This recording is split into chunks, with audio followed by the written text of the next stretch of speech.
இது பார்த்திங்கன்னா நமக்கு தாதுக்கள், இந்த சைடு தாதுக்கள் கொடுத்துருக்காங்க, இந்த சைடு தாதுக்கள் குறைபாட்டினால் ஏற்படக்கூடிய நோய்கள் கொடுத்துருக்காங்க.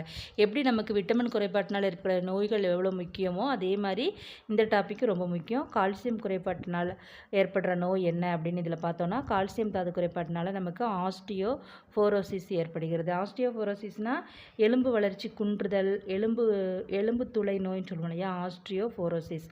இது கால்சியம் தாது குறைபாட்டினால் ஏற்படுகிறது. அடுத்து பார்த்திங்கன்னா சோடியம் குறைபாட்டினால் என்ன நோய் ஏற்படுது? தசை பிடிப்புகள்.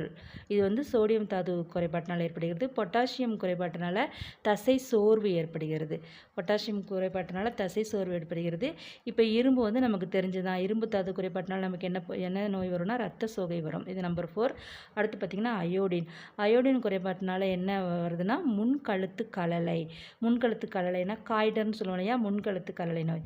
இது அயோடின் தாது குறைவினால் வருகிறது. இது நம்பர் 5.